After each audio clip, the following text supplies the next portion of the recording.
తులారాశి వారికి ఈరోజు ఖర్చులు పెరుగుతాయి. సన్నిహితులే శత్రువులుగా మారి కొన్ని సమస్యలు సృష్టించే ప్రయత్నం చేస్తారు. కాబట్టి జాగ్రత్త వహించడం మంచిది. కోపతాపాలకు దూరంగా ఉండటం కూడా తులారాశి వారికి చాలా మంచిది.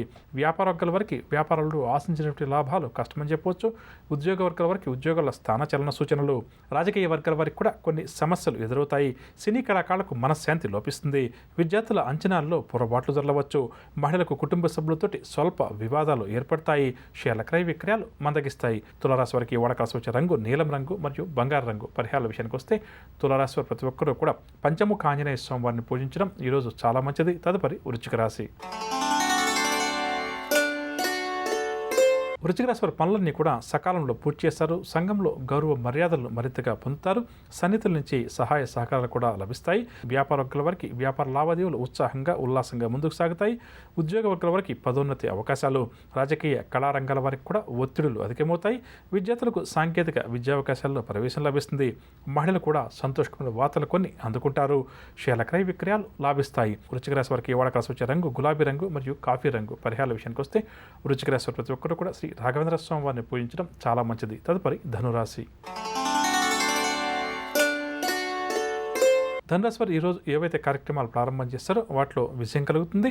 వివాహ ప్రయత్నాలు ఎవరైతే ధనురాశి అవివాహితులు చేస్తారో అవన్నీ కూడా కలిసి వస్తాయి. చిన్ననాటి స్నేహితులను కూడా కలుసుకుంటారు. నూతన పరిచయాలు కూడా ఈ రాశి వారికి ఏర్పడతాయి. ఇంటర్వ్యూలకు ఎవరైతే హాజరవుతారో వారు కూడా విజయం సాధిస్తారు. ప్రతిభావంతులుగా తగిన గుర్తింపు కూడా ధనురాశి వారికి లభిస్తుంది. వ్యాపార వర్గాల వారికి వ్యాపార లావాదేవీలు లాభసాటిగా సాగుతాయి. ఉద్యోగ వర్గాల వారికి ఇంక్రిమెంట్లకు సంబంధించిన సమాచారం అందుతుంది. పారిశ్రామిక రాజకీయ వర్గాల వారికి ఈరోజు ప్రోత్సాహకరంగా గడుస్తుంది.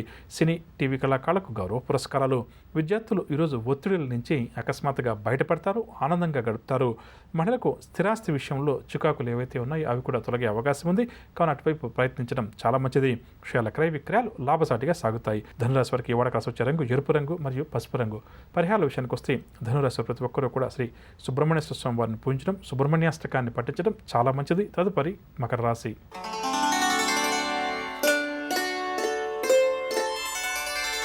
మకర రాశి వారికి ఆర్థిక పరిస్థితి కొంత నిరాశ కలిగిస్తుంది. నూతన రుణాలు కూడా చేయాల్సి వస్తుంది. ఆలోచనలు ఏమాత్రం కూడా నిలకడగా ఉండవు. గొంతుకు సంబంధించినటువంటి రుగ్మతలు కొంతవరకు వేధిస్తాయి. ప్రయాణాలు చివరి క్షణంలో వాయిదా పడతాయి. వ్యాపార వర్గాల వారికి పెట్టుబడుల సమయానికి చేతికి అందక ఈరోజు ఇబ్బంది పడతారు. ఉద్యోగ వర్గాల వారికి ప్రమోషన్లలో ఆటంకాలు ఎదురయ్యే అవకాశం ఉంది. రాజకీయ వైద్య రంగాల వారికి విదేశీ పర్యటనలు వాయిదా పడతాయి. సినీ కళాకారుల అంచనాలన్నీ కూడా తప్పుతాయి. విద్యార్థులకు లేనిపోని ఒత్తిడులు ఎదురవుతాయి. మహిళలకు కుటుంబ సభ్యులతోటి విభేదాలు ఏర్పడే అవకాశం అధికంగా ఉంది.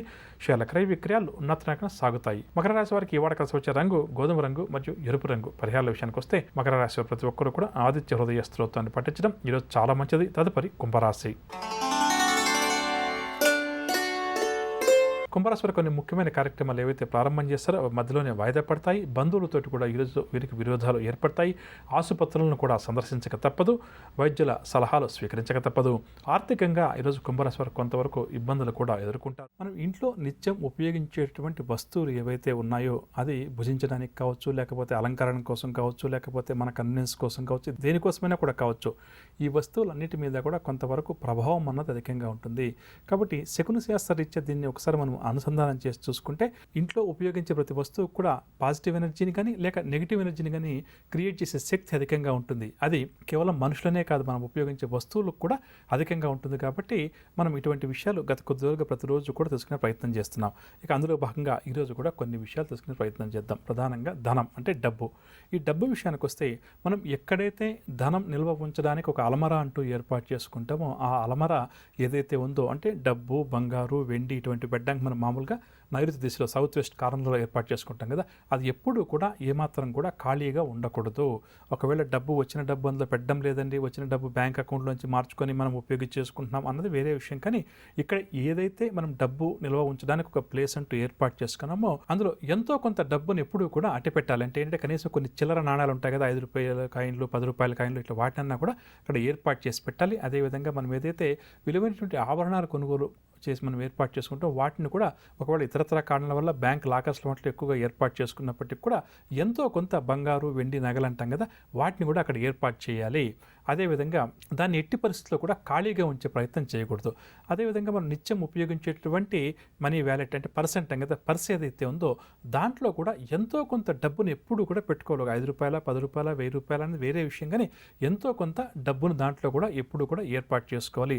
అదేవిధంగా ఈ పురుషులు ఎవరైతే ఉన్నారో షర్ట్స్ ధరిస్తాం కదా, అంటే చొక్కా పైభాగంలో ఉన్నటువంటి జోబి ఏదైతే ఉందో అందులో ఎంతో కొంత డబ్బును ప్రతిరోజు కూడా ఏర్పాటు చేసుకోవాలి. ఒక ₹10, ₹20, ₹100 వాళ్ళ అవసరాన్ని బట్టి అని చెప్పవచ్చు.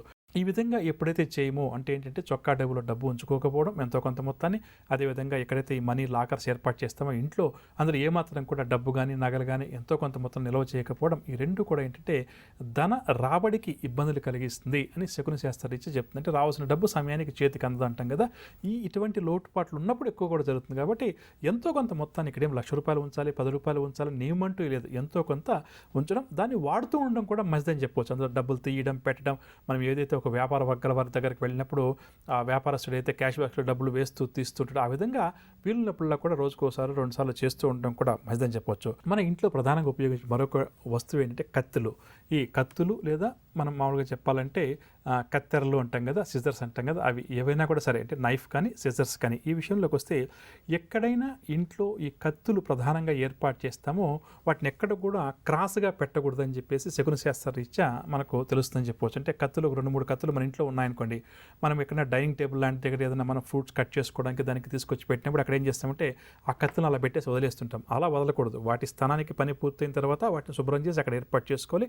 అదేవిధంగా ఎట్టి పరిస్థితుల్లో కూడా ఈ కత్తులను మనం ఎక్కడైతే ఇంట్లో ఉపయోగించే నైఫ్స్ అంటాం కదా, అవి ఏవైతే ఉన్నాయో వాటిని ఎప్పుడూ కూడా క్రాస్గా అంటే ఇంటూ ఆకారంలో ఉండేలా పెట్టకూడదు. అంటే ఒక కత్తి మీద ఇంకొక కత్తి పెట్టడం ఇంటూ ఆకారంలో పెడతాం కదా, ఈ విధంగా తెలుసో తెలియకో చేయడం వల్ల ప్రధానంగా ఏంటంటే దీన్ని కూడా అశుభ శకునంగా శకున శాస్త్రరీత్యా భావించాలి.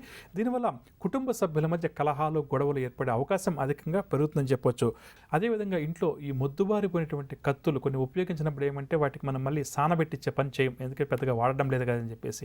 అలా ఉండడం కూడా మంచిది కాదు. కాబట్టి ఎప్పుడు కూడా ఆ కత్తులను కూడా కొంచెం వరకు సానబెట్టించుకోవడం అంటాం కదా, అంటే ఎప్పుడు కూడా కొంచెం షార్ప్ చేయించుకోవడం అంటాం కదా, ఈ విధంగా చేయించుకుంటూ ఉండడం చాలా మంచిది చెప్పొచ్చు. అదేవిధంగా టేబుల్ మీద కానీ లేకపోతే వంటగది ప్లాట్ఫామ్ మీద ఎక్కడైతే మనం వెజిటేబుల్స్ కట్ చేసుకునే కత్తులు ఏర్పాటు చేసుకుంటామో అవి కింద పడడం కూడా అంత మంచిది కాదు. ఇది కూడా అశుభ శకునంగా దీన్ని కూడా భావిస్తుంటాం. కాబట్టి ఈ కత్తులు ఉపయోగించే విషయంలో కానీ, బ్లేడ్స్ కానీ లేకపోతే కత్తెరలు అంటాం కదా, వాటిని ఉపయోగించే విషయంలో కానీ చాలా జాగ్రత్తగా ఉండడం.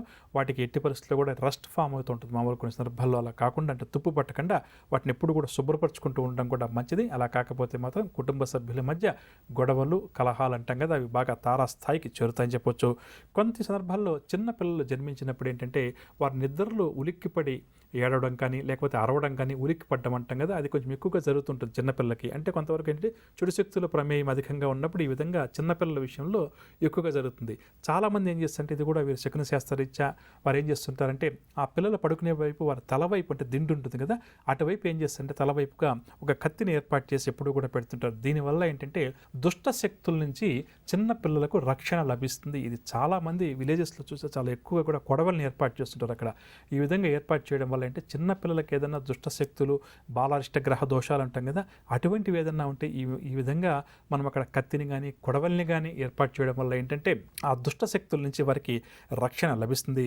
అదేవిధంగా ఇందాక చెప్పక నిద్రలో ఉలిక్కిపడి లేవడం, ఉన్నట్టుండి పిల్లలు నిద్రపోయేవారు లేచి అరవడం కొన్ని సందర్భాల్లో అకస్మాత్తుగా చేస్తుంటారు. ఎందుకు చేస్తుంటారని చెప్పి తల్లిదండ్రులకి మనకు కూడా అర్థం కాకపోవచ్చు. ఇవన్నీ కూడా అంటే ఈ దుష్ట శక్తులు అంటాం కదా, దీనివల్ల జరిగేటువంటివి ఈ ప్రభావం వల్ల జరుగుతుంది. కాబట్టి ఈ విధంగా అక్కడ ఒక కత్తిని కానీ లేకపోతే కొడవలు అంటాం కదా, దాని కానీ అక్కడ ఏర్పాటు చేయడం వల్ల చిన్న పిల్లలకు అన్ని విధాలా కూడా శ్రేయస్కరం అని చెప్పవచ్చు.